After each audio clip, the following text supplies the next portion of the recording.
Fantasies always tell the future, said Jonathan Bowden. And although E.M. Forster's The Machine Stops isn't as famous as 1984 or Brave New World, it's more prophetic than both combined. Written in 1909, before the invention of the internet, it predicted the emergence of an emasculating technocracy. In the world of the story, strength is spurned, fathers are absent, and men must fight to recover their connection to their physicality and their ancestors. It explores the relationship between Vashti and Kuno, a mother-child dyad. This is the fundamental social unit all collapsing cultures are reduced to, as in the ghetto. And at the end of the story, night falls on civilization's long day. Vashti is named after the Persian queen, who was executed or banished for refusing to appear at her husband's banquet. Harriet Beecher Stowe said that this was the first stand for women's rights. Vashti is regarded as a feminist icon. Whereas Vashti's sense of family is weak, Kuno's name in German means clan or kinship. And although his father is absent and he's not permitted to become one, the machine regards his masculine type as too atavistic, meaning a genetic throwback to the days of savagery. He nevertheless struggles to nurture his mother's lost sense of her ancestors. The story begins in Vashti's small room, hexagonal in shape, like the cell of a bee. In Greece, the bee was emblematic of work and obedience. Although humans obey the machine, the deeper meaning is that bees, like the humans in this story, are eusocial. They exhibit not only cooperative brood care, but overlapping generations within a colony of adults, and a division of labor into reproductive and non-reproductive groups. Thus, The Machine Stops explores the breakdown of the nuclear family, the final bulwark against totalitarianism. It also explores the relationship between spiritual and physical breakdown. A swaddled lump of flesh, Vashti feels safe in her cell. She has everything she wants: artificial light, artificial air, everything at the press of a button. But Lump shows her body has suffered from lack of use, and her face, white as a fungus, because she's been inside for so long, hints at death. Comfort can kill. Civilizations throughout history have fallen because of it. Her doorbell rings. Having already been interrupted many times while trying to listen to music, she's irritated. She knew several thousand people, because in certain directions, human intercourse had advanced enormously. It is our world of ceaseless notifications. Even though it's her own son wanting to speak to her on a video call, she feels her irritation returning. He complains that she is always busy or isolated, and wants to see her, speak to her, not through the wearisome machine. He wants to talk about the hopes in his mind. Shocked, she warns him that he mustn't say anything against the machine. But he reminds her not to talk as if a god had made the machine. Men made it. Do not forget that. Great men, but men. The machine is much, but it is not everything. Unlike Vashti, Kuno is alert to the danger of idolizing technology. He tells his mother the stars had given him an idea. I dislike the stars, she says, but she humors him, asking what the idea was. I had an idea that they were like a man. I do not understand. The 4 big stars are the man's shoulders and his knees. The 3 stars in the middle are like the belt that men wore once, and the 3 stars hanging are like a sword. A sword? Men carried swords about with them to kill animals and other men. The sword symbolizes the strength of his ancestors that Kuno, emasculated by an environment that has supplanted men's role as providers and protectors, yearns to recover. It even, as we will see, interferes with men as procreators. He longs to leave the machine and see the earth and sky as they did, but Vashti rebukes him. It is contrary to the spirit of the age, she says. Physicality, muscles, adventure, all that is past. Frustrated, Kuno leaves the call, and so the tension between mother and child develops. Technology comes between them. Although Vashti feels lonely for a moment, she reaches for the book of the machine, a survival from the ages of litter, the era when people still read printed matter. Sitting up in the bed, she took it reverently in her hands. She glanced round the glowing room, as if someone might be watching her. Then, half ashamed, half joyful, she murmured, "O machine, O machine," and raised the volume to her lips. Thrice she kissed it, thrice inclined her head, thrice she felt the delirium of acquiescence. Aptly, delirium means literally go off the furrow. It's a ploughing metaphor, and Vashti has lost touch with nature. She no longer even notices the hum of the machine because she had been born with it in her ears. This acquiescence is a stupor of the spirit. Facing the prospect of visiting Kuno, she is seized with the terrors of direct experience and tells him she can't come. But she can't resist his request. Her maternal instincts remain. She thought of Kuno as a baby, his birth, his removal to the public nurseries, her own visit to him there, his visits to her, visits which stopped when the machine had assigned him a room on the other side of the earth. Parents, duties of, said the book of the machine, cease at the moment of birth. Page 422, 327, 483. True, but there was something special about Kuno. Indeed, there had been something special about all her children, and, after all, she must brave the journey if he desired it. In the Israeli kibbutzim and the Soviet Union, it was the women who resisted the men's socialist plans for communal child-rearing. By focusing on the mother-child dyad, we know nothing of Kuno's father. Forster shows how human nature resists attempts to remodel it. The human passions still blundered up and down in the machine. So Vashti commits to visiting Kuno, but travel terrifies her. Due to advances in technology and the uniformity of the world all over, men seldom moved their bodies. All unrest was concentrated in the soul. At least the manual laborer sleeps well. The comfort of civilization is also its curse, not just physically, manifesting in weakness and anxiety, but spiritually because of pride. They dismissed the wisdom of the past. Night and day, wind and storm, tide and earthquake impeded man no longer. He had harnessed Leviathan. All the old literature, with its praise of nature and its fear of nature, rang false as the prattle of a child. In the Bible, Leviathan is a king over all the children of pride. No man can command him.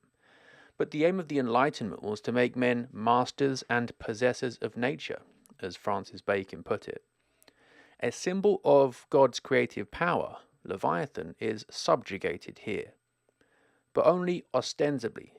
Although technology makes man feel master of nature, including even human nature, reality reveals this to be a delusion of grandeur. Boarding the airship to visit Kuno, Vashti notices a man drop the sacred book. His muscles had failed him, and rather than pick up the book, he feels them in shock, while Vashti, panicked, treads on its pages as she walks past. Foreshadowing the collapse of the machine, it is a symbolic moment. Yet Vashti still turns to her own copy for comfort, as proximity to other humans produces spasms of rage in her. Vashti was afraid. "Oh, machine," she murmured and caressed her book. and was comforted. The windows are open because when the airships had been built, the desire to look direct at things still lingered in the world, but they are soon shut at the request of the passengers. The discomfort they feel is proportionate to how civilized and refined they are. Nature no longer nourishes them. They despise it. In an echo of the Icarus myth, the narrator describes how the aim of the civilization preceding this had been to outstrip the sun. Racing aeroplanes had been built for the purpose, capable of enormous speed, and steered by the greatest intellects of the epoch. But horrible accidents occurred, and it was made illegal. Yet this was a loss. The attempt to defeat the sun aroused the last common interest that our race experienced about the heavenly bodies, or indeed about anything. It was the last time that men were compacted by thinking of a power outside the world. The sun had conquered, yet it was the end of his spiritual dominion. Dawn, midday, twilight, the zodiacal path touched neither men's lives nor their hearts, and science retreated into the ground to concentrate herself upon problems that she was certain of solving. So when science was redefined to exclude traditional metaphysics, it retreated into the ground, into a world of mere mathematical manipulation, devoid of meaning and purpose. All knowledge had to be remodeled according to what could be quantified. Problems this new science was not certain of solving, according to this method, were dismissed as belonging to the Dark Ages. Thus, when the sun's light was God's first creation, threatens to touch Vashti's face through a crack in the blind, she feels a spasm of horror. Like a vampire, she recoils. The sun's spiritual dominion is supposed to be over. The flight attendant responds barbarically by putting out her hand to steady her. Vashti is horrified because the custom of touching each other is now obsolete. The passengers regard each other with an almost physical repulsion. Vashti is the only one travelling by choice. Others are being sent to replace people who've died in their cells in other parts of the world. One man is being sent to Sumatra for the purpose of propagating the race. But when Vashti asks where they are in the journey, the attendant opens the blind a little to show her the Himalayas. They were once called the roof of the world, those mountains. You must remember that, before the dawn of civilization, they seemed to be an impenetrable wall that touched the stars. It was supposed that no one but the gods could exist above their summits. How we have advanced, thanks to the machine. How we have advanced, thanks to the machine, said Vashti. How we have advanced, thanks to the machine, echoed the passenger, who had dropped his book the night before, and was standing in the passage. And that white stuff in the cracks, what is it? I have forgotten its name. Cover the window, please. These mountains give me no ideas. As with the harnessing of Leviathan, flying over the Himalayas makes them feel like gods. Nature is an irrelevant annoyance. What's snow? It no longer inspires. And not only do the books of the past mean nothing to Vashti, they're false as the prattle of a child. But she has also lost the ability to read what St. Augustine and the other church fathers called the book of nature. There is a great book, the very appearance of created things. Look above you, look below you, note it, read it. God, whom you want to discover, never wrote that book with ink. Instead, he set before your eyes the things that he had made. Can you ask for a louder voice than that? Why, heaven and earth shout to you, God made me. In C.S. Lewis's The Screwtape Letters, the demons want to keep men away from nature. But for Vashti, there are no ideas here, and so she hides Greece behind a metal blind. This is symbolic. The imagery of rosy-fingered dawn and a golden sea echoes Homer. Greece was the birthplace of philosophy, and with its emphasis on monotheism, free will, and virtue, prepared the world for the Christian revelation. Saint Jerome called the Greek philosophers Christians before Christ. Vashti notes that the masses of black rocks she sees from the window, just before the blind is drawn, resemble a prostrate man. When Greece is dismissed, man is flattened to matter. Reduced to the physical, man, the metaphysical animal, is mangled. And yet, prostrate ironically hints at submission, supplication, worship. Despite their sedulous attempts to avoid religion, the people idolize the machine. Man must bow down to something. But the machine, like all idols, is unworthy of worship. As the subsequent sections of the story show, the stars will speak again to Kuno as he fights to see the hills of Wessex, as Alfred saw them when he overthrew the Danes. So part 1 of The Machine Stops ends with Vashti blocking out the view of Greece from the airship window. No ideas here. And part 2 opens with her warning Kuno that going to the surface is not the kind of thing that spiritually minded people do. Spirituality now means the machine, as Kuno realizes. She is beginning to worship the machine. But Vashti becomes angry. "I worship nothing," she cried. "I am most advanced."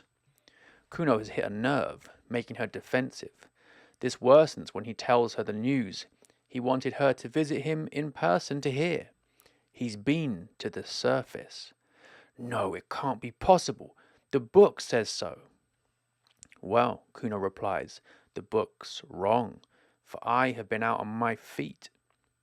"How?" Kuno was possessed of a certain physical strength. This makes him unusual. These days it was a demerit to be muscular. Each infant was examined at birth, and all who promised undue strength were destroyed. In the dawn of the world, our weakly must be exposed on Mount Taygetus. In its twilight, our strong will suffer euthanasia, that the machine may progress, that the machine may progress, that the machine may progress eternally. Mount Taygetus is a reference to Sparta, a warrior culture of combat and conquest. But Vashti doesn't even know what a sword is. And there is no longer even any need to conquer nature.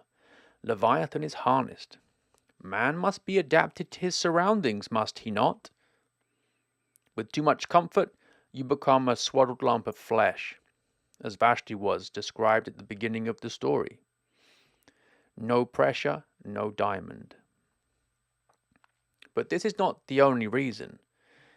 Killing the strong is necessary that the machine may progress. This is because the strong represent the threat of independence.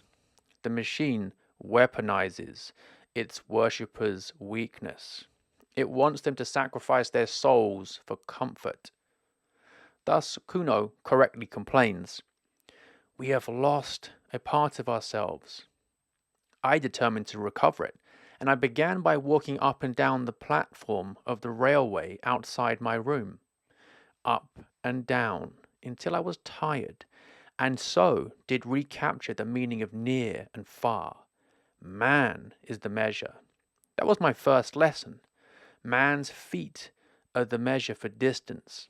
His hands are the measure for ownership. His body is the measure for all that is lovable and desirable and strong. Imagine a Rocky training montage. As Kuno strengthens his body, he also strengthens his mind. Aristotle had his philosophy students train with the wrestlers. Man is neither angel nor animal, but a rational animal, an embodied soul. And the body is the locus of all that is lovable.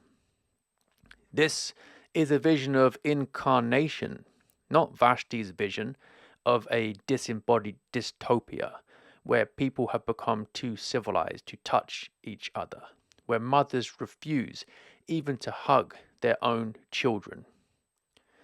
Training his body for his journey to the surface, Kuno seemed to hear the spirits of those dead workmen who had returned each evening to the starlight and to their wives, and all the generations who had lived in the open air called back to me, "You will do it yet. You are coming." Note the emphasis on wives. In the machine there is no marriage, and although she thinks he is absurd, Kuno is moved because Kuno had lately asked to be a father, and his request had been refused by the committee. His was not a type that the machine desired to hand on. But why? Because he won't make a good slave. In ancient Greece, the slaves weren't allowed to strength train. Strong bodies, strong minds. But after Kuno finds a crack in the wall of the machine, he trains harder. I had got back the sense of space, and a man cannot rest then. I determined to get in at the hole and climb the shaft, and so I exercised my arms. Day after day I went through ridiculous movements until my flesh ached, and I could hang by my hands and hold the pillow of the bed outstretched for many minutes.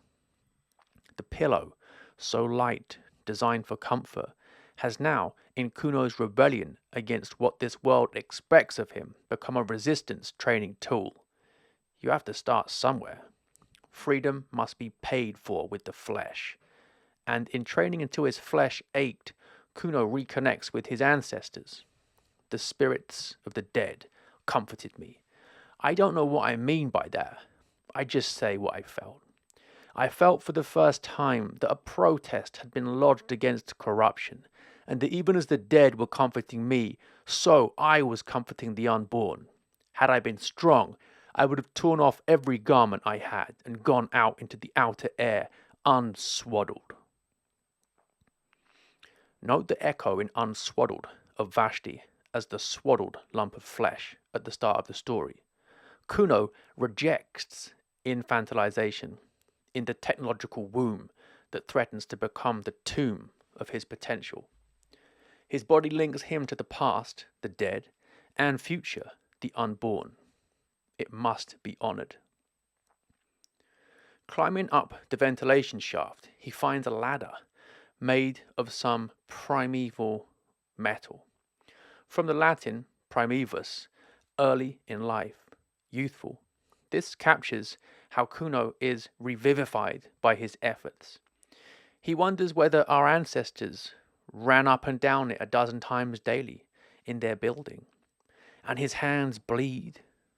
There's no success without sacrifice, and the silence pierces his ears like a sword. He has a realization. The machine hums. Did you know that?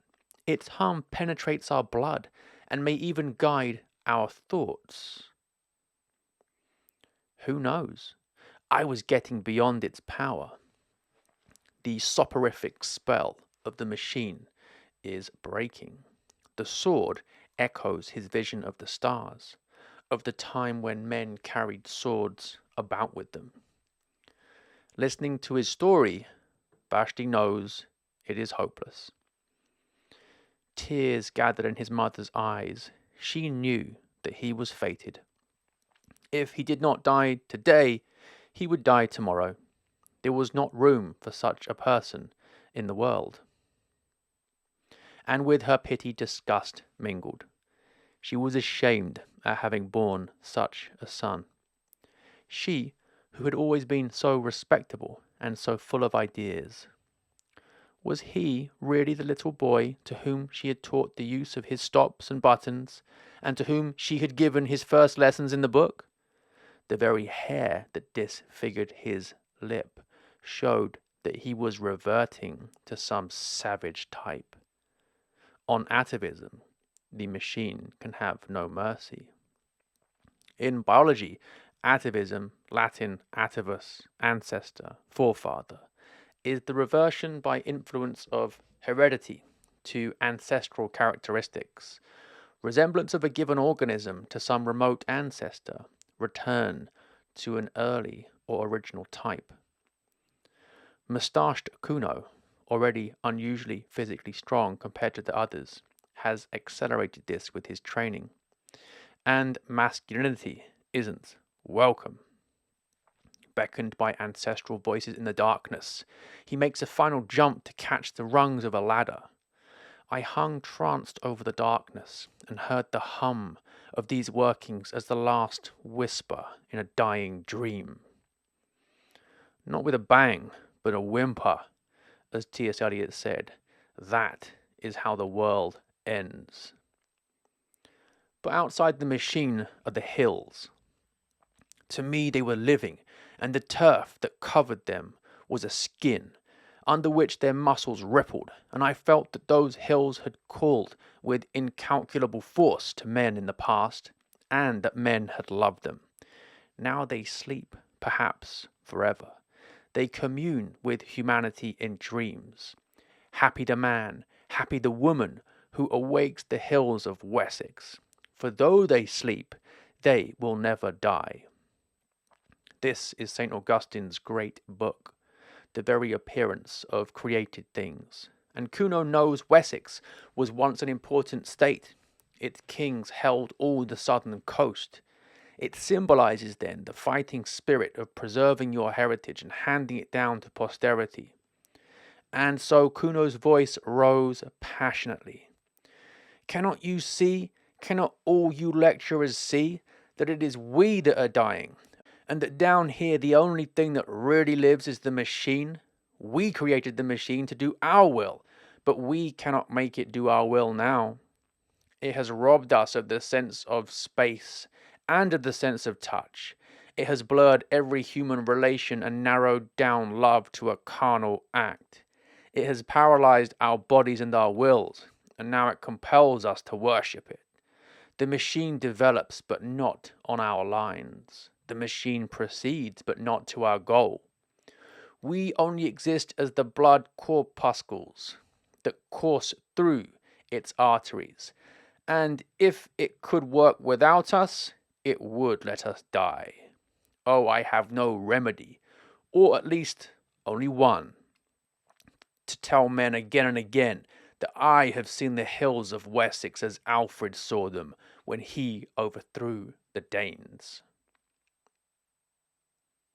Why is seeing the hills of Wessex as Alfred saw them the only remedy? Because he represents fortitude, the willingness to commit to the good despite hardship. As Geoffrey Hill put it in his poem Genesis, no bloodless myth will hold. Freedom demands sacrifice. Man must suffer. The substitute technological womb they have created for perfect comfort has become their tomb. It is we that are dying. Vashti's nerves tingle with his blasphemies, yet despite herself, she is curious to know more. A reminder that even the machine's devotees know they are made for more than it can offer. And so Kuno continues the story of his adventure, describing how after looking around on the surface, he noticed that the gap in the tunnel had been mended. The mending apparatus was after me. Forster's description of it echoes the snake in Eden. Out of the shaft. It is too horrible. A worm, a long white worm, had crawled out of the shaft, and it was gliding over the moonlit grass. Oh, the whole dell was full of the things. They were searching it in all directions. They were denuding it. And the white snouts of others peeped out of the hole, ready if needed. Everything that could be moved they brought. Brushwood, bundles of fern, everything, and down we all went, intertwined into hell. Like Vashti, it is white, the colour that, as Melville wrote in Moby Dick, describing the albino whale, strikes more of panic to the soul than that redness which affrights in blood. It drags Kuno away from communing with nature and back down into hell, echoing the serpent's role in Eden. Denuding, meaning stripping, underscores the conflict between technology and nature. And back in the machine, Kuno is surrounded by artificial air, artificial light, artificial peace. Vashti, concerned, reminds Kuno that the bones of those who were extruded after the Great Rebellion were left where they perished for our edification. A few crawled away, but they perished too. Who can doubt it? The machine used them to send a message. Resistance is futile. But Kuno does doubt it. Because I have seen them, he exploded. Seen what? Because I have seen her in the twilight. Because she came to my help when I called. Because she too was entangled by the worms, and luckier than I, was killed by one of them piercing her throat. The throat is significant because it is about the voice, speech, the mark of man's rationality, one of the two elements of the image of God in man, intellect and free will. The machine ultimately is an attack on this. But Vashti dismisses Kuno as mad. The machine stops is also a retelling of Plato's allegory of the cave. Plato describes prisoners chained in a cave and unable to turn their heads. A fire burns behind them, and all they can see is the wall of the cave. Puppeteers walk on a parapet between the fire and prisoners. They hold up puppets that cast shadows on the wall of the cave. The prisoners think the shadows are real. When a prisoner escapes into the sunlight and tries to explain to the others, they think he is mad. And in part 3, we will explore one of the story's most disturbing predictions, a generation that has got beyond facts. So part 3 of The Machine Stops explores disengagement from reality through idolatry. Part 1 showed Vashti blocking her view of Greece, symbolic of the tradition of Western philosophy. No ideas here. Part 2 showed how, in an emasculating technocracy, the strong will suffer euthanasia. Kuno longs for a wife and family but isn't allowed to reproduce, because the machine fears his type, his atavism. And now Forster explains how the idolaters try to get beyond facts. Two great developments occur. Respirators are abolished, and religion is reintroduced. And Forster portrays totalitarianism as ultimately directed by people's desires, because these developments did but express tendencies that were latent already. The machine just gives people what they want, good and hard. One of the most advanced of the lecturers warns against going to the surface of the earth. Beware of first-hand ideas. First-hand ideas do not really exist. They are but the physical impressions produced by love and fear.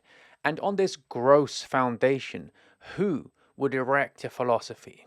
Let your ideas be second-hand, and if possible, 10th hand, for then they will be far removed from that disturbing element, direct observation.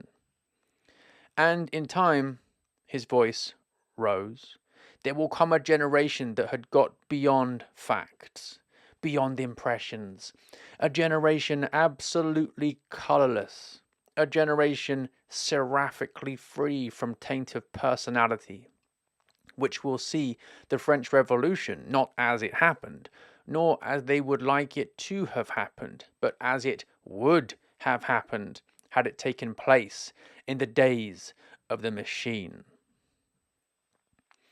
Gross suggests reality is too coarse, too carnal for the lecturer's pride.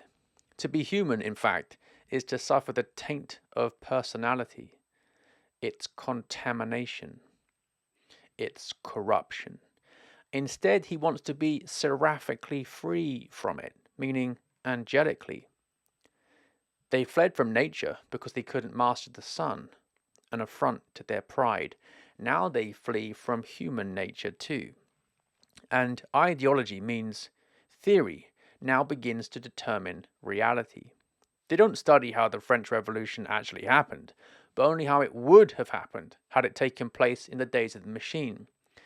This is idolatry, as Forster makes clear from how no one could mistake the reverent tone in which the peroration had concluded. It's a religious sermon.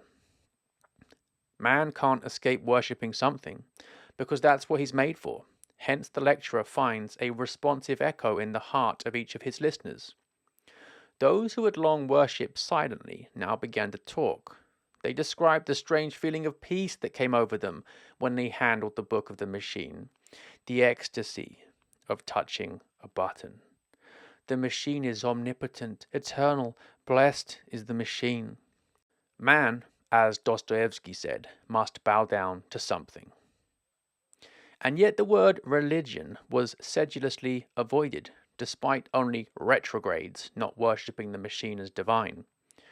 Ironically, the people, so sophisticated in their own minds, have been snared by idolatry while trying to avoid worship.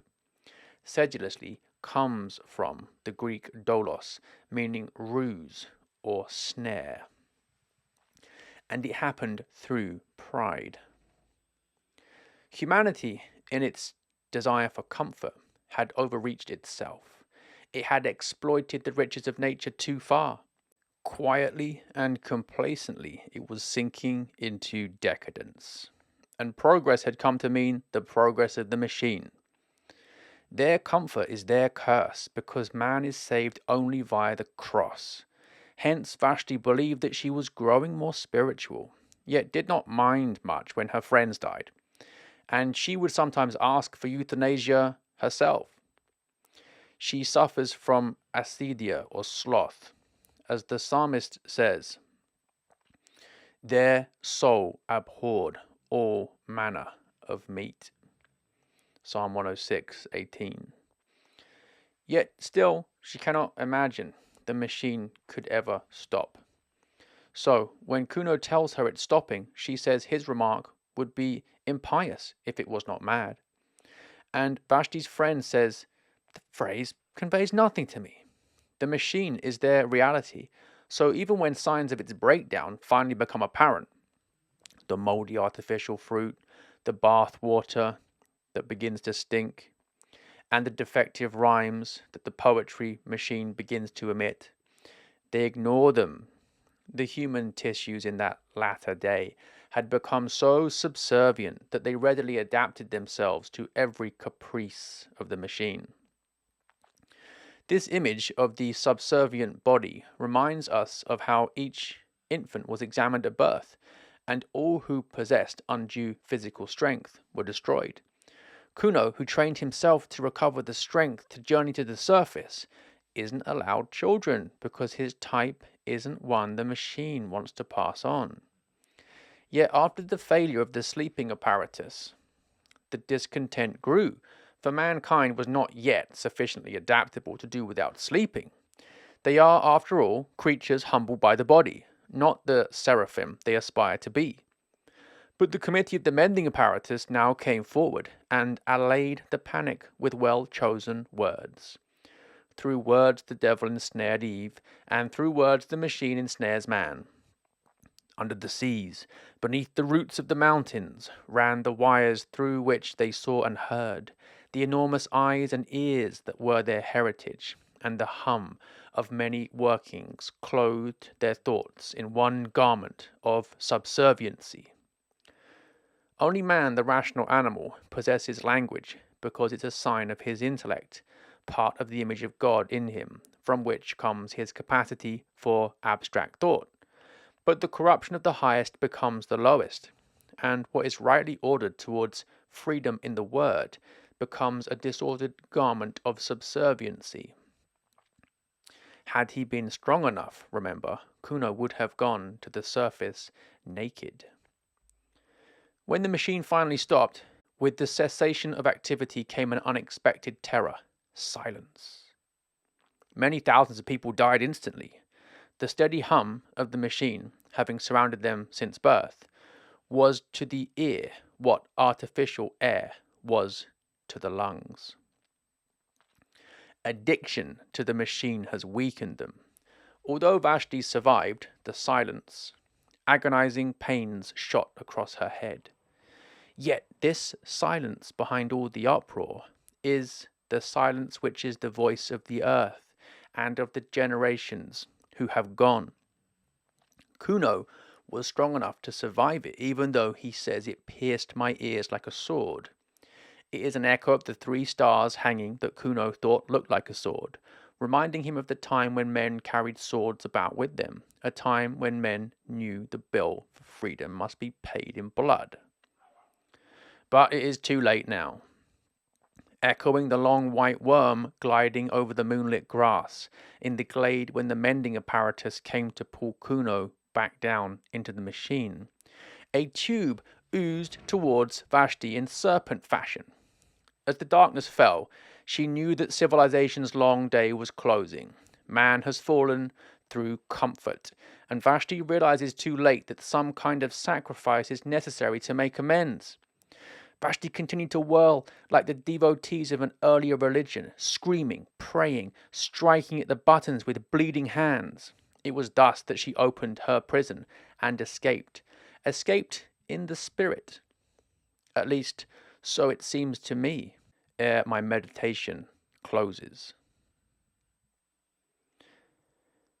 This dervish allusion juxtaposes cuttingly to her sophisticated image of herself as being so refined, civilized, and advanced that she doesn't need religion, and the narrator's closing description of his story as a meditation, echoing his use of the same word at the beginning, points to this as material for contemplation, not mere diversion. Civilization, as T.S. Eliot says, dies not with a bang but a whimper, and Vashti was surrounded by little whimpering groans as people were dying by hundreds out in the dark. Beautiful naked man was dying, strangled in the garments that he had woven, the sin against the body.